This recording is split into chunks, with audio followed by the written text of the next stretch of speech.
Hello दोस्तों, superb GK classes में आपका फिर से स्वागत है। आज का वीडियो बहुत ही स्पेशल है। आज के इस वीडियो में हम 18 अप्रैल 2022 में आयोजित एसएससी सीजीएल टायर 1 की परीक्षा में पूछे गए जनरल नॉलेज के प्रश्नों को सॉल्व करेंगे। ये प्रश्न आने वाले परीक्षाओं के लिए बहुत ही इंपॉर्टेंट है। तो आइए शुरू करते हैं।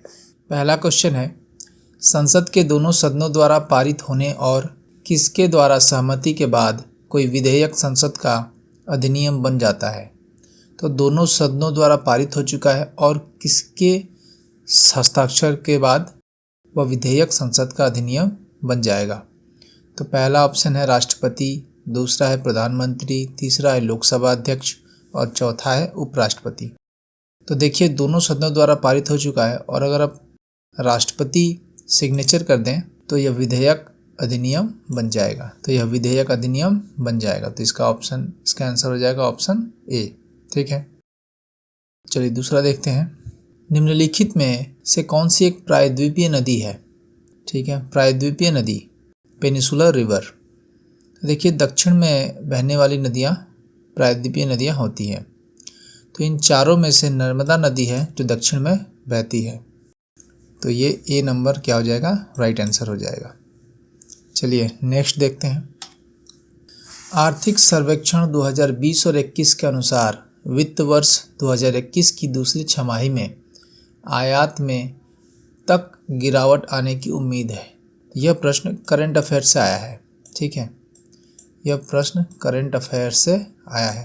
तो यह प्रश्न उतना इम्पोर्टेंट नहीं है, फिर भी इसका आंसर क्या हो जाएगा? आंसर ए, 11 से 30%।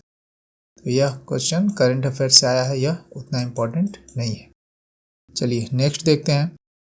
निम्नलिखित में से कौन सी भौतिक राशि चाप त्रिज्या के लिए है? ठीक है, मतलब कौन सी भौतिक राशि की एसआई यूनिट चाप प्रति त्रिज्या है, आर्क पर रेडियस? तो देखिए, चलिए नीचे से देखते हैं। पहला ऑप्शन है डी ऑप्शन, क्या है? रेखीय संवेग। तो इसका क्या हो जाएगा? किलोग्राम मीटर प्रति सेकेंड। पृष्ठ तनाव का एसआई मात्रक क्या है? न्यूटन प्रति मीटर। वेग का एसआई मात्रक क्या है? मीटर प्रति सेकेंड। और तल कोण का क्या है? चाप प्रति त्रिज्या, आर्क पर रेडियस। तो इसका आंसर हो जाएगा ऑप्शन ए। चलिए नेक्स्ट देखते हैं। स्वच्छ भारत मिशन, स्वच्छ भारत लक्ष्य को पूरा करने के लिए महात्मा गांधी को श्रद्धांजलि के रूप में किस वर्ष में शुरू किया गया था? तो स्वच्छ भारत मिशन किस वर्ष में शुरू किया गया था? तो देखिए, मोदी के प्रधानमंत्री शपथ लेने के बाद उन्होंने स्वच्छ भारत मिशन की शुरुआत की थी। ठीक है, तो उन्होंने शपथ ली थी 2014 में और इसी साल में उन्होंने स्वच्छ भारत मिशन अभियान चलाया था। तो इसका आंसर हो जाएगा ऑप्शन बी। चलिए नेक्स्ट देखते हैं। किसका लैटिन नाम फेरम है? किसका लैटिन नाम फेरम है? तो देखिए, जस्ता का हो जाएगा जेडन, जिंक, निकल का एनआई, तांबा का Cu कॉपर और लोहा का क्या होता है? Fe। तो Fe से क्या होता है? फेरम। तो इसका आंसर क्या हो जाएगा? Option C. ठीक है, नेक्स्ट देखते हैं। प्राचीन भारत में गोत्र प्रथा के बारे में निम्नलिखित में से कौन सा कथन सत्य है? तो गोत्र प्रथा के बारे में निम्नलिखित में से कौन सा कथन सत्य है? गोत्र प्रथा। तो देखिए, ऑप्शन ए में क्या है? प्रत्येक गोत्र का नाम एक प्रसिद्ध राजा के नाम पर रखा गया था। ये नहीं होगा। समान गोत्र के लोग उस व्यक्ति के वंशज माने जाते थे जिसके नाम पर गोत्र का नाम रखा गया था। तो इसका आंसर हो जाएगा ऑप्शन बी। ठीक है, चलिए नेक्स्ट देखते हैं। निम्नलिखित में से कौन सा एक जल प्रदूषक है? तो पहला ऑप्शन है आर्सेनिक। यह एक जल प्रदूषक नहीं है। ठीक है, क्वेश्चन में क्या है? नहीं है, जल प्रदूषक नहीं है। तो आर्सेनिक एक जल प्रदूषक है, क्रोमियम भी एक जल प्रदूषक है, गाद भी एक जल प्रदूषक है। हिमनद जल प्रदूषक नहीं। हिमनद यानी वो नदी जिसमें हिम बह रही, जिसमें बर्फ बह रहा हो। ठीक है, तो यह नदी शुद्ध होती है। ठीक है, तो इसका आंसर हो जाएगा ऑप्शन डी। चलिए नेक्स्ट देखते हैं। निम्नलिखित में से कौन सा भारत का पहला पेपरलेस बजट है? भारत का पहला पेपरलेस बजट। तो इसका आंसर हो जाएगा ऑप्शन ए, केंद्रीय बजट 2021 और 2022 और 2022 क्या था, पेपरलेस बजट था।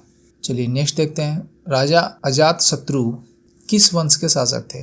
राजा अजातशत्रु किस वंश के शासक थे? तो इसका आंसर हो जाएगा ऑप्शन सी, हर्यक वंश। ठीक है, इसका आंसर हो जाएगा ऑप्शन सी, हर्यक वंश। नेक्स्ट, एक क्षेत्रीय ग्रामीण बैंक में भारत सरकार का हिस्सा होता है, तो क्षेत्रीय ग्रामीण बैंक में भारत सरकार का कितना हिस्सा होता है? तो इसका आंसर हो जाएगा ऑप्शन बी, 50% जो है वो भारत सरकार का हिस्सा इसमें होता है।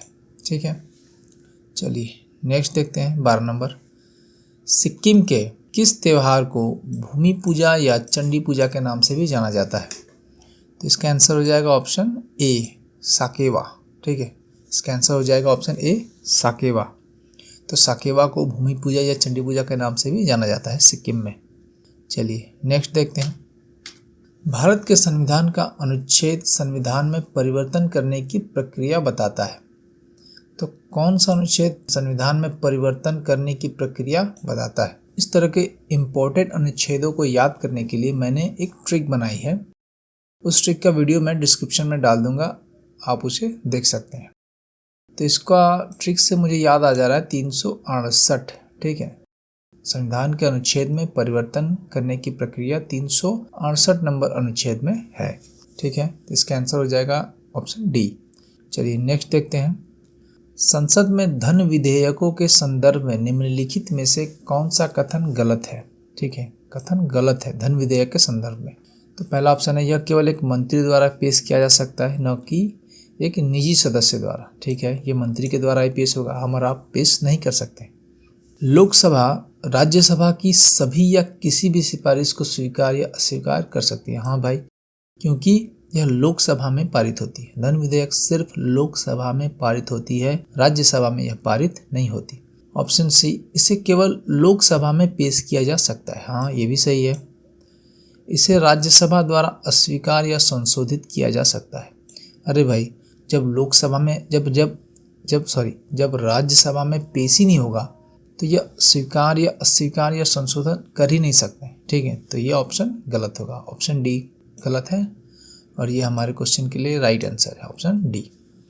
चलिए नेक्स्ट देखते हैं, निम्नलिखित में से कौन कामायनी महाकाव्य के लेखक या लेखिका हैं?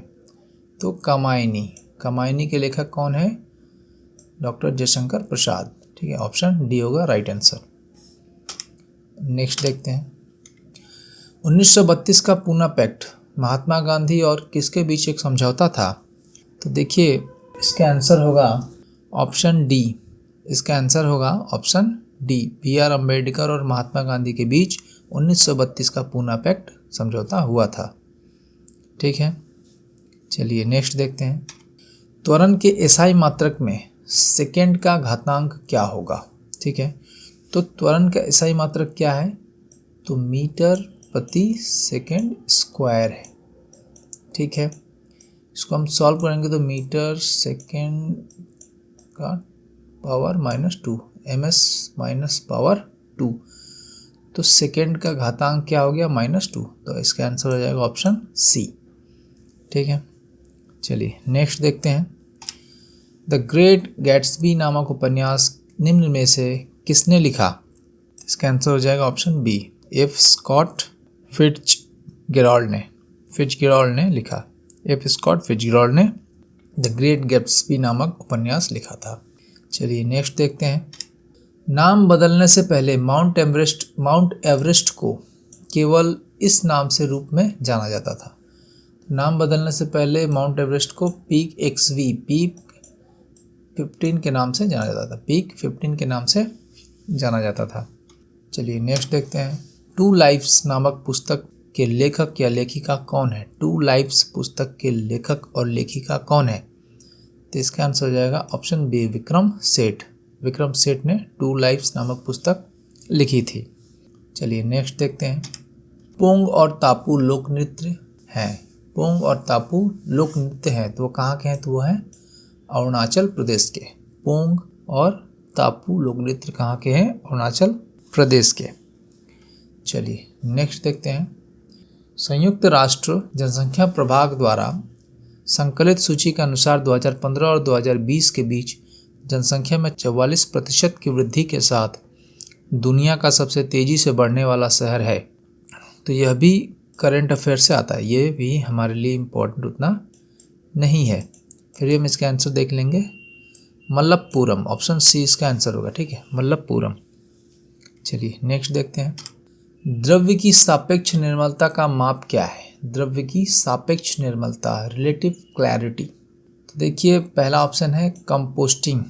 तो कंपोस्टिंग का मतलब होता है making organic fertiliser, making organic fertiliser. Organic fertiliser यानी आलू के छिलके, प्याज के छिलके, पत्ते गोभी, गाजर, मूली आदि के छिलकों को मिट्टी में मिलाकर खाद बनाते हैं। ठीक है, तो इसको हम कंपोस्टिंग बोलते हैं। ऑप्शन बी आविलता, turbidity is the measures of relative clarity of liquid. तो इसका आंसर होगा ये ऑप्शन बी आविलता।